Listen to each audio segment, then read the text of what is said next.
జ్యోతిష్య శాస్త్రం ప్రకారం 2025వ సంవత్సరం ఫిబ్రవరి 28వ తేదీ శుక్రవారం రోజు మేషరాశి వారు ఎటువంటి శుభ అశుభ ఫలితాలను పొందుతారో తెలుసుకోవాలంటే ఈ వీడియోని స్కిప్ చేయకుండా పూర్తిగా చూడండి.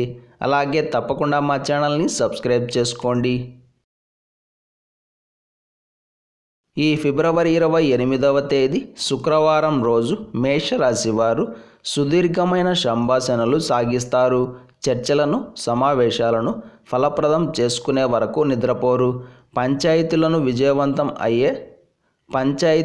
విజయవంతం అయ్యే అవకాశాలే ఎక్కువగా కనిపిస్తున్నాయి.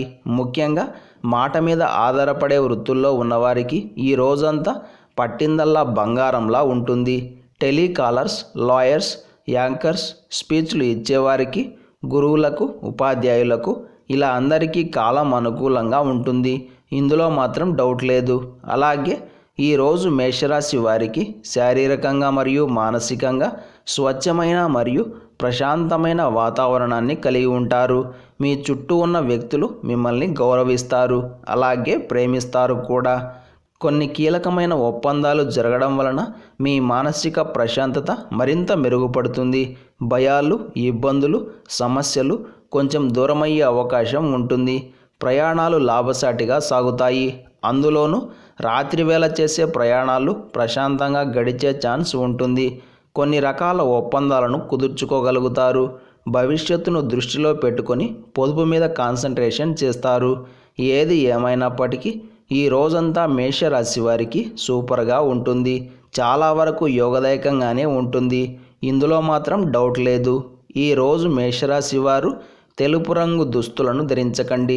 విష్ణు సహస్రనామ స్తోత్రాలను పారాయణం చేయండి. ఈ శుక్రవారం రోజున ఉన్నటువంటి తిథి అమావాస్య. నక్షత్రం శతభిష నక్షత్రం.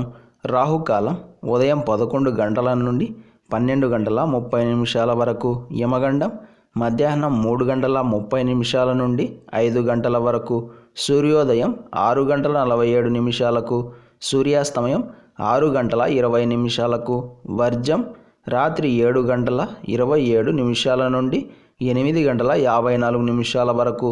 దుర్ముహూర్తం ఉదయం 9 గంటల 6 నిమిషాల నుండి 9 గంటల 52 నిమిషాల వరకు. మళ్ళీ మధ్యాహ్నం 12 గంటల 57 నిమిషాల నుండి 1 గంట 43 నిమిషాల వరకు.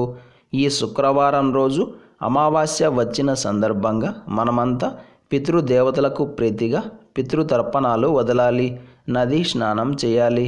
అలాగే రుచికృతమైన పితృస్తోత్రాన్ని పారాయణం చేయండి. అదేవిధంగా ఈరోజు ఎవరైతే యమాష్టకం పారాయణం చేస్తారో వారికి మరణగండాలు ఏమైనా ఉంటే దూరమవుతాయి. ఈ శుక్రవారం రోజు లక్ష్మీదేవి ప్రీతిగా బెల్లమన్నం నైవేద్యంగా పెట్టి లక్ష్మీ హృదయ స్తోత్రాన్ని తరువాత నారాయణ హృదయ స్తోత్రాన్ని పారాయణం చేస్తే దరిద్రం దూరమై అష్ట ఐశ్వర్య భోగభాగ్యాలు ప్రాప్తిస్తాయి. ఈరోజు మనమంతా ఓం శ్రీ మహాలక్ష్మియై నమః అనే మంత్రాన్ని పదే పదే పారాయణం చేయండి.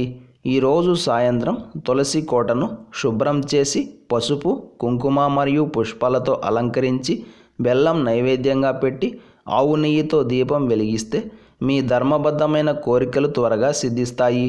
ఇలాగే ప్రతిరోజు పంచాంగ వివరాలను తెలుసుకోవడానికి మా ఛానల్ని ఇప్పుడే సబ్స్క్రైబ్ చేసుకోండి.